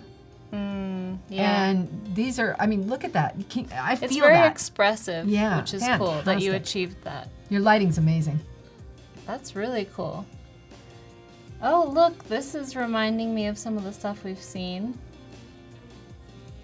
Like a movie poster Nice. type Beautiful matte painting. Yeah, gorgeous. of thing. Oh. I love that he's showing his process. Yeah. Really nice. So every panel I see, another element has been added and it looks more integrated. Yeah, these are beautiful. That's really cool. Yeah, that's awesome. What did you use for the snow? And what city are you in, hun? It says La Paz. Oh, he's in La Paz. Okay. Yeah. I got altitude sickness in La Paz once. Let's see. I'm just going to do a quick, just want to make sure that there's not a ton more that we're missing. You know what's interesting? I kind of want to comment on, and I don't know if Reynaldo has trouble with this, his work is all over the map. And this is one of those things that I was, at Art Center when I went to school there, they were really clear about this. They're like, people get confused. So if you look at that house on the corner right, that one versus the pieces we just saw, they don't look like they're done by the same artist. And folks get confused. So just be cognizant of your packaging, your branding, like how you present yourself, that you're really distinctive, so that someone, like if he got hired by an advertising agency that wanted him to produce some kind of lifestyle product, very feel-good, sunny, they're going to look at the dark, passionate stuff and go, oh, he's not our guy. But they might look at that and say, oh, he's our guy. So what would you suggest he do? You know what? I'm not entirely certain, to be honest. Let me just be clear about that. But some way of delineating it or separating it. Perhaps different company names. Like an advertising lifestyle company or an umbrella company with different segments. Yeah. Just even if the portfolios, like you don't see all the same portfolio on the same page, maybe. And there's entryways that are separate. That's really cool. Yeah. Matte painting practice. Yeah, it's beautiful. Cool. Well done.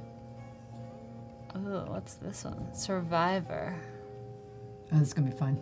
Oh, so this is just a normal street. It's going to destructo. What's going to happen? Oh. Nice. Zombies. Walking Dead.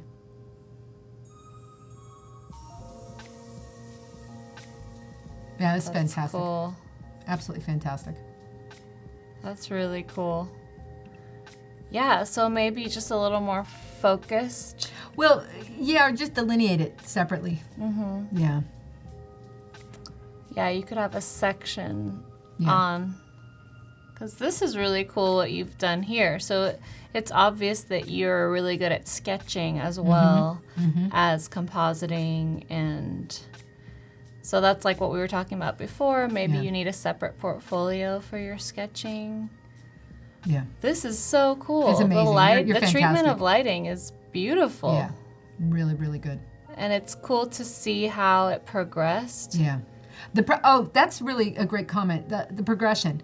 The fact that you can show where you started from and how you got there. There is no question that you did this art. No question. Yeah. It's his. He shows how he's thinking. He's showing his thought process. Yeah. Yeah. He could work in my industry in a red hot second. Yeah. Wow, great. That's great. Did you hear that, Ronaldo? You got a great endorsement. Cool. Well, I think that for a lot of the pieces, there's a really cohesive mood. So maybe group those together. But otherwise, it's really amazing work. Yeah. Great job. And keep at it. I just want to see what this is real quick, because it looks intriguing to me. Yeah. Oh, from the art book, Castlevania, Lords of Shadows. Ooh. Oh, so I think Ronaldo does book illustration. It's lovely. Jeez. So if this was actually used in the book, maybe you should have a picture of the finished book or some kind of mock-up of it so we can visualize how it was used. I think that's useful sometimes. All right, Ronaldo, congrats, and thanks for submitting your portfolio. It's really awesome. Yeah, really inspiring. Paolo says, just realized I already followed Ronaldo. I'll be following you after today, that's for sure. Yeah, well, look, you got to follow. Okay, and then our friend, Mika. I'm going to take this off now. Yeah, sorry, Donna. We're back on Earth for your portfolio, Mika. Okay. So he's in California, in Manteca. So it's cool that you have, first of all, it's always good to have a clear about section. So I think that's great that you have your resume here and a nice little summary of what you're about. So first of all, just want to give a thumbs up for that. Anything jump out at you that you want to open? I actually know him. I know him very well. In fact, that awesome. piece, the Japanese piece, was at Adam in Boulder, Colorado, at a Adobe conference. That's the first time I met him. Isn't that right, Mika? I think it was. He does amazing work. Absolutely. Fishman. Oh wait, no, that was in L.A. Okay. That one was in L.A. Sorry, I get confused. I know him. I think he does amazing. You know this, darling. He does absolutely amazing work. And the Brussels Brown in the middle with the monsters. He's so creative. And one thing I didn't see up there is your photography. His photography is stunning. Really, really beautiful photography. He does great posters, and he's fast. You're very, very fast. Yeah, aren't they really fun? What do you have? I think 2 days to do these posters? Oh, really? Yeah. because he does them at Max. He comes to Adobe Max. Yeah. Let me give a shout out for Adobe Max. If you haven't, beautiful, absolutely beautiful. If you haven't been, Adobe Max is just an amazing creative conference, and you get to be around people like this. They do photo shoots, so these shots were all done at, here's Kim, that's fantastic, at the Adobe Max, and they put these posters together, and then they print them while they're there. There's so much to learn. Oh, so you just go up there and get your photo taken? No, they bring in models and makeup and design people, and you photograph people for elements. You get cool. It's amazing. That's at the Russell Brown pre-conference. Oh, got it. And in general, I'm going to tell you, Adobe Max has been a life changer for me. It's about really participating. awesome. I know it's expensive. It's worth it. Save up for it. Get your boss to pay for it. It gets you exposure, opens up your creativity in ways I can't even explain, because you meet creatives of all different sorts from all over the world. Yeah. And would you say that was Mika in there? He's on the open that up. He's on the far left. Oh, A little self-portrait. funny. Balance of the force. Yeah. Yeah, it's really nice work. Cool. But look, and all over the place. And Mika had mentioned White Noise was on there too. That's pretty cool. That Behance is a catch-all, so not everybody uses Behance as their business selling portfolio. It's just an area to express yourself and put your work out. And if you have a website, you may have it on a different kind of promotion. Wow, that's really cool. So he does have some photography on here. Yeah. His work, his landscape is So, stunning. yeah, I mean, a lot of people might have a separate portfolio website for their photography and for something else, and then just put everything on Behance. Yeah, and he's not promoting himself to the way I would promote myself for a job, because that's not his gig. That's not what he's doing. Yeah. But this is, Mika, I'm going to say what I love about this. This shows just how amazingly talented you are in terms of how broad your spectrum is. You know, he's doing Illustrator, he's doing Photoshop, he's doing photography. He's kind of a jack of all trades. That Japanese one with the building, bottom right, yeah, just lovely. Samurai. Wow, that's cool. Yeah. How did you do this one? Did he I wasn't there for this one. I don't know. I'm asking him, I guess. Oh, yeah. He's in See there. if He's he chatting away. answers. Give us some clues. How did you start out with this one? Is it all stock photography? You just put it together? Wow. I want to be there. Yeah. But just observing. Yes. I don't want to participate. You don't want to get chopped? Yeah.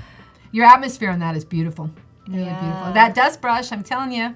I think he has that dust brush. Oh, really? Yeah. And all Adobe Stock. All Adobe Stock. Yeah. Wow. That's really awesome. So if you can't make Adobe Max this November, I think it's November 3rd through 5th. Or in 5th, LA. In LA. Try for the next year. Put it on your wish list. Yeah. Yeah. It's really awesome. It's a game changer. And you'll see us. Yeah. Yeah. So that was awesome. Thanks both Mika and Reynaldo for submitting your portfolio, and everyone else who submitted. Sorry we couldn't see everything, but keep working on your portfolio and keep submitting, and maybe it'll be seen in a different stream. Yeah. So shall we finish off? Yes, let's finish off. And this is going to go a little quick, and I apologize, but you'll be able to get the PDF, and there's a lot of information. Please watch this video on how to do the sketch, and I'm going to show you in a minute how to apply the sketch into your file. Another thing which I don't have time to cover, but it's worth investigating, is the Blender Smudge tool. So with the Blender Smudge tool, it's a paintbrush, and with Kyle's brushes, you can actually paint on a separate layer. So you have your image on the bottom, and you put a blank layer, and you can paint. And so you can make something look illustrated without destroying the original. It's a great tool. I just don't have enough time to cover it. I definitely want to mention this. We talked about plugins, stocks, and actions, and know where to get them. So these are some places I get them. Alien Skin, which we have a discount for, Flaming Pear, Creative Marketplace, etc. These are all hot links on the PDF. I use these a lot. And in addition, the other one I really, really like, but now it's kind of expensive, is Nick. These are actual jobs. These are comp jobs I've done. And with Nik Effects, you can, it used to be free, but it is no longer free. You can actually do all these different looks with a click of a button. So why do I do that? I do that because, do you remember I told you we have to do 3 comps a day? Yeah. 4 comps a day? Sometimes a separate comp is the exact same composition, but with a different treatment. And I can do it with a click of a button. That's cool. Yeah, it's cool, it's a time saver, and it's money, as long as it looks different enough. And I don't know if some of these look familiar, but literally that shot on the left for X-Men, that's one filter, that's it. It's one and done to get the look on the right. Wow. So, yeah, I think it's worth it, and it's actually being used in real jobs out there. And again, it's Nik Effects, and it's not cheap. Now, third-party actions. So this photo sketch effect, which I told you is what, $6, $7, and I definitely used it on this job. I'm going to show it to you in just a second. Then there's some mobile apps which I adore. I absolutely adore that. I'd really like to show you, which is, and I'm not showing you on the phone, it should be done on iPad, Prisma. Now Prisma you can use for free, and it'll give you a watermark, or you can pay $5 a month, or $20 for the year. I use this all the time. On my Behance, on my, I've got a story to tell, it's all Prisma. And it's utilized with Photoshop. So it's not just a flat photo, it's actually a composite. So this is one of them. So the composite is on the big one, and then these are different treatments I use using Prisma. And then I put them on different opacities, which I'll show you. So again, Prisma, $5 to buy, it'll have a watermark for free. The other one, this is the same one. Some of these, they're a little dramatic. Like that result's pretty dramatic. I'm gonna put it in the piece in just a second, but you're not stuck with just that. Do you know what I mean? You can take this, you import it into Photoshop, and then utilize it. This is the one that I liked the best on an opacity for the file. So again, it's the same exact app. It's called Prisma. This just happens to be the one called Spring Drop. So if you can see that, you'll see that's the actual painting style that I picked. In addition, if you pay for the subscription or the $5 a month, if you notice on the top there, it says SD or HD. So you get a high definition unlocked when you buy it. And so you can get a higher res image. And Lightroom Mobile is fantastic. It just came in. Love Lightroom Mobile as well. Another one is called Tangled. And Tangled is a little more rudimentary. And when you're working on it, it's a little hacky because if you can see, it's dark. So you can't really see your effects. But oddly enough, when you bring this file into Photoshop, when you're done, it's actually pretty amazing. So I'm going to show you those in just 1 second here. Do you remember yesterday we did the flood plugin? Yes. Okay, that flood plugin, which is $33, which I use all the time in Photoshop. If you don't have $33 and you have an iPad or a phone, you can actually buy it for 99 cents and do it on that. It's the exact same plugin. Cool. It works a little differently. You don't have quite the same amount of control, but if you don't have $33 and you got $1, you can use that. Okay, real quickly, a couple flare apps that I absolutely love. So do you remember that flare app I showed yesterday for Photoshop? That was $33 also. Everything's $33. I don't know why. They also have an app for iPad and Android, and it's $2. And then there's another one. I don't use this one quite as often, but it's called Lens Distort, and it has a bunch of flares, a lot of really interesting treatments you can use. Okay. So let me go into those real quick. I'm hoping you guys are finding this useful. Again, it's all about resources. Yeah. So we're wrapping up. Unfortunately, we only have a few more minutes.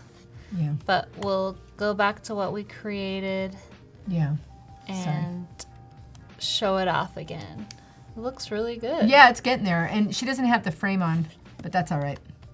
I'm going to... Oh, please don't die on me now. Oh, demos. You got to love a demo. Okay. Yeah. So I'm going to zoom in real close and personal here on her, and I'm just going to slide in. So that Prisma sample, there's one, there's two, there's the Tangled. This is the one I like the best. I'm just going to drag and drop it over, and hopefully it fits. Okay, now I generally won't use this at full opacity, and I'll probably put it at 50% opacity, maybe 20% opacity. And do you see how you can start overlaying it? Oh, yeah. And then if you use that in combination with the sketch filter, maybe you get a different look. So I will have a folder with a smart object on the top. You cannot use a smart object with the iPad thing. Please know that. You cannot do that. So you're going to have to write down the codes or save a copy of it. And I will have a folder on the top of the composition called Effects. I'll have them very clearly labeled with whatever they do. Or like on that mobile app, it was the spring raindrops one I used. I will have that written down in it. And then when the client comes back, I will know what I did. So I just put this sketch on top, and what if I put that on multiply? So now it's starting to look like a painting and or drawing, and it took 5 minutes to do. I did it on my phone. Don't do it on your phone, but I did it on my phone because I didn't bring my iPad. It's so much faster. So you don't have to hand illustrate all this. There are ways to do it in Photoshop. The Jesus tutorial will show you how to do that, and you should know how to do that. But if you don't have time, these are really excellent alternatives for you. Since we're wrapping up, let me just, so I think we're heading in the ballpark. As I said, I will give you a tutorial on how to actually do the color correction on her. I do want to talk about just a couple more tricks that you might use later down. The same app, like Adobe Capture, you can get color selection. So let's say your client says, hey, I want you to match the color on the Bates Motel job. You pull that in from IMP Awards on your phone. You can take a picture of it on a bus shelter, and using the program Adobe Capture, you can actually save out a swatch and save it to your Adobe Cloud. It's amazing. You can also go on the website, so adobecolor.com. So you don't have to do this on your phone. You can actually, through color.adobe.com, you can actually load up an image from IMPA Awards. That happens to be the carpet in my house. And make a swatch. And I had a client, a book cover client, who we were in a restaurant. It was a romance novel. And I was asking her about the vibe and the colors she wants. She goes, I don't know. I mean, like this restaurant right now. And I went, oh. Okay, and I took the camera and I took capture out and I took a picture, and that happens to be the second swatch down. That great. Was in the restaurant, and I walked out and I had the colors. Capture's a really good resource, and it's free. It's free, it's amazing. So you can capture shapes, colors. There's so many things you can use with it. Cool. So when you do your comp work or your design work, there's something called the solar curve, and you literally make a curve. And you just do a zigzag like this. And what it will do is solarize your image. And what we use that for is we use it to catch cut lines. So do you see how there's a giant line on the side there? Oftentimes when you have a lot of color or noise or something's dark, you cannot see those cut lines. And when the file prints, you will 100% see that cut line. Oh, so that's doing a cool solar tip. curve, you put on top when you're done with your job, just to make sure you don't have a line somewhere that you didn't see. Nice. Little production tip. Real quickly, sorry, I know we're almost out of time. A lot of time. Okay, so adding water elements can be really easy. It's like a stock shot, a paintbrush with bubbles, or those light rays from that app, and you just put them in the file. If you're gonna add color effects and water, it's like a little stock. Do you know the thing that Mika just did Ronaldo did with the splotches? It's a stock shot. You've got water lines. Sometimes it's just opacity and haze. And then, do you remember how we painted the hair today with the white? Yeah. That water line is the exact same technique as that hair. Oh, awesome. It's just a white curve. Okay, painted I'm going to in. have to cut you off. Okay, sorry. So we just want to say thanks for joining, and also stay tuned because there's a stream right after us. Oh, yes. That is advanced prototyping. So you can see the schedule here. We had Juan Jose earlier. You can rewatch that. It's awesome. You can rewatch us and yesterday's, so you can see all the great stuff Lisa said. 11:30, starting right now, Andrea Hawk with advanced prototyping, and then at 12, PT, Aaron Nolan, design for any screen. So they're both going to be using XD. Excellent. So there's a whole schedule for you. You can stay here. But thank you so much, everyone. And thank you, Lisa. My pleasure. This was a hoot. Hopefully I can Everyone come back. loved it. And you can email her to get Please. the PDF. Yeah. Because it had so many resources on there. And check out her YouTube channel. Yeah, I promise I'll update it. It's a little old right now, but I'll update it. Yeah. I'm inspired. I think it's going to be great for you to share more in-depth videos of your process. Yeah, because you know what? This stuff takes a while. Yes. It does. It's not fast. Get you good, can't then do get it all fast. in an hour. No. So we'll see you again soon. Yay, thank you. Thanks, gang. Bye.